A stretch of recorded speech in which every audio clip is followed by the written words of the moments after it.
Hi students, welcome back to Learning Journey. Had your coffee? Good. I also had my coffee, and I hope that you all had your breakfast, or some may have your lunch or brunch. That is up to you. Okay. By the way, நம்ம வந்து sentence பேட்டர்னில் ஒரு சின்ன ஒரு விஷயம் வந்துட்டு அச்சோ இதுக்கு என்ன எழுதலாம் அப்படிங்கிற ஒரு கன்ஃபியூஷனில் இருக்கிற ஒரு விஷயத்தை நான் உங்களோட ஷேர் பண்ணிக்க விரும்புகிறேன். எனக்கு தெரிஞ்சு அது நீங்கள் எப்படிங்கிறது நீங்கள் பார்த்துக்குங்க. பட் எனக்கு தெரிஞ்ச வரைக்கும் என்ன தோணுது அப்படின்னா, இந்த காம்ப்ளிமெண்ட்டுன்னு சொல்லுவாங்க இல்லையா, சப்ஜெக்ட்டுங்கிறது ஃபஸ்ட்டு வரும் இல்லையா, I, we, you, they, he, she, it. அந்த ஐ, வி, யூ, தே, அவியுதே அப்படிங்களாம். அவியுதே, வேகுதே, இட்லி வேகுதேங்கிற, இட்லி அவியுதே, I, we, you, they, he, she, it. First எடுத்தோன்னே ஒரு சென்டென்ஸில் ஒரு வாக்கியத்தில் ஃபஸ்ட்டு இது வரும். ஏன்னா இவங்க தான் இந்தந்த செயல்களை செய்கிற மாதிரி இருக்கும், இவங்கள பற்றியாக தான் இருக்கும். அது சப்ஜெக்டு. அடுத்தது அவங்க செய்யக்கூடிய செயல் வரும் இல்லைங்களா. அந்த மாதிரி இப்போ நமக்கு முதலே தெரியும் இல்லையா. இப்போ ஃபார் எக்ஸாம்பிள் ஐன்னு வச்சுக்கலாம். ஐ இப்போ வந்து பொதுவாக வந்து ஐ ப்ளே கிரிக்கெட்னா ஐ ப்ளே வாட் கிரிக்கெட். இப்போ வாட்னா ஆன்சர், கிரிக்கெட்னு வருது. அப்போ டைரக்ட் ஆப்ஜெக்ட். ஐங்கிறது சப்ஜெக்ட், ப்ளேங்கிறது செய்யும் செயல் வெர்பு, அப்புறம் வாட் என்ன விளையாடுறேன், கிரிக்கெட் விளையாடுறேன். என்ன அப்படிங்கிறப்ப ஆன்சர் வருதுன்னா டைரக்ட் ஆப்ஜெக்ட், டிஓன்னு சொல்லுவாங்க.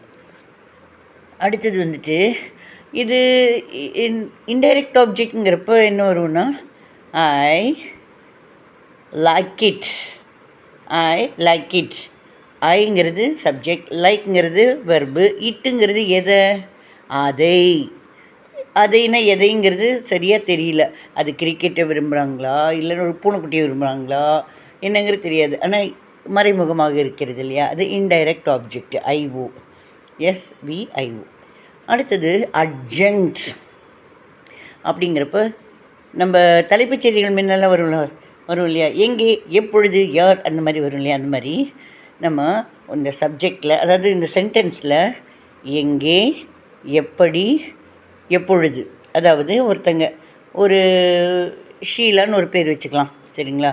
ஒரு ஷீலாங்கிறவங்க நல்லா பாடுறாங்கன்னு வச்சுக்கலாம், நமக்கு தெரிஞ்சவங்க, நம்ம முன்ன பின்ன தெரிஞ்சவங்க, பக்கத்து ஸ்ட்ரீட்டில் இருக்கிறவங்கன்னு வச்சுக்கலாம். ஷீலா சிங்ஸ். ஷீலா என்ன பண்ணுறா, பாடுகிறாள். ஷீலாங்கிறது இப்போ அவளை பற்றி தானே பேசுகிறோன்னா சப்ஜெக்டு. சிங்ஸ் பாடுகிறாள், அது வெர்பு, எஸ்வி. எங்கே பாடுகிறாள், she sings on the stage. Stage மேலே. எங்கே பாடுகிறாள், மேடை மேலே. மேடை மேலே பாடுறதே பெரிய விஷயம் இல்லையா. She sings, Sheela sings on the stage. Where, on the stage, எங்கே அப்படின்னுக்கு அதுக்கு வந்து ஆன்சர் வருதுன்னா அது அட்ஜங்க்ட், ADJUNCT. இந்த அட்ஜங்க்ட்டுங்கிறது எங்கே, எப்பொழுது, எப்படி, அதனுடைய ஆன்சர்ஸ் தான் அட்ஜங்க்ட். ஒன்று வந்து எங்கே சொல்லிட்டோம், எப்படிங்கிறது பார்க்கலாமா. ஷீலா சிங்ஸ் ஸ்வீட்லி, இனிமையாக பாடுகிறாள். ஷீலா சப்ஜெக்ட், செய்யும் செயல் வெர்பு, சிங்ஸ் எப்படி பாடுகிறாள், ஸ்வீட்லி, இனிமையாக பாடுகிறாள். ஆமாம், எத்தனை மணிக்கு, வென், எப்பொழுது. Sheela sings at 7 PM. பொதுவாக ஆர்கெஸ்ட்ராவில் ஒரு 7 o'clock ஆரம்பிக்கும் ஈவினிங் இல்லையா. ஷீலா சிங்ஸ், ஷீலாங்கிறது சப்ஜெக்ட், சிங்ஸுங்கிறது வெர்பு, எப்பொழுது, அட் 7 PM, ஈவினிங் 7 o'clock, அதான் ஒரு 7 மணிக்கு சாயந்தரம். ஸோ வேர், வென், ஹவு, இந்த மூணும் ஆன்சர் வருது அப்படின்னா, ஒருத்தங்களை பற்றி வருதுன்னா அது அட்ஜங்க்ட். இதெல்லாம் கரெக்டு. நம்ம பார்த்துட்டோம், டைரக்ட் ஆப்ஜெக்ட், இன்டைரக்ட் ஆப்ஜெக்ட்டு, அட்ஜங்க்ட்டு பார்த்துருக்கோம். இந்த காம்ப்ளிமெண்ட்டுங்கிறது நிறைய பேருக்கு கொஞ்சம் ஒரு மாதிரி காம்ப்ளிமெண்ட்டே காம்ப்ளிகேட்டடாக இருக்கும். அது எனக்கு என்ன தோணுதுன்னா, என்னவாக, என்னவாக அப்படிங்கிறதுக்கு ஆன்சர் வந்தால் எனக்கு தெரிஞ்சு 99% காம்ப்ளிமெண்ட்டுன்னு தான் எனக்கு தோணுது. என்னுடைய அனுபவத்தில் அப்படி தான் தோணுது, நீங்களும் பாருங்கள். அதாவது இப்போ ஷீலா இஸ் எ சிங்கர். அவள் என்னவாக இருக்கிறாள்? அவள் ஒரு பாடகியாக இருக்கிறாள். ஷீலா சப்ஜெக்ட். ஈஸ்ங்கிறது இருக்கிறாள். அவள் என்னவாக இருக்கிறாள்? ஒரு பாடகியாக இருக்கிறாள். இந்த என்னவாக அப்படிங்கிறப்ப அது காம்ப்ளிமெண்ட். அதே மாதிரி ஷீ பிகம்ஸ் எ சிங்கர். அவள் ஒரு பாடகியாக ஆகிறாள். என்னவாக ஆகிறாள்? ஒரு பாடகியாக ஆகிறாள். ஸோ என்னவாக, அதுக்கு வந்துட்டு இந்த பிகம், ஈஸு, இந்த பி ஃபார்ம் வேர்ப்ஸ்லாம் என்னவாக அப்படிங்கிறப்ப நம்ம அது பி ஃபார்ம் வேர்ப்ஸில் வந்து ஷீலா ஈஸ் ஹியர்னா அது வேர், அது வந்து அட்ஜெக்ட் ஆகிடும்.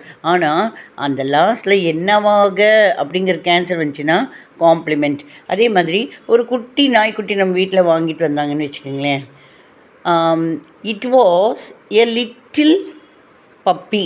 அப்போ அது வந்து என்னவாக இருந்தது நேற்று? அது ஒரு குட்டி நாய்க்குட்டியாக இருந்தது. It was a puppy. அது குட்டி நாயாக இருந்தது. என்னவாக இருந்தது? குட்டி டாகாக இருந்தது. இப்போ என்னவாக இருக்கிறது? ஒரு 2-3 நாள் கழித்து கேட்குறாங்க. It is a talk. இப்போ டாகாக இருக்கிறது. ஒரு 5-6 வருஷம் கழித்து என்னவாக இருக்கும்? It will be a big talk. So என்னவாக அப்படிங்கிறப்ப ஆன்சர் வந்துச்சுன்னா அதை கண்ணை மூடிட்டு காம்ப்ளிமெண்ட்டுன்னு போடலாம். எனக்கு தெரிஞ்சு நீங்களும் செக் பண்ணி பாருங்கள்.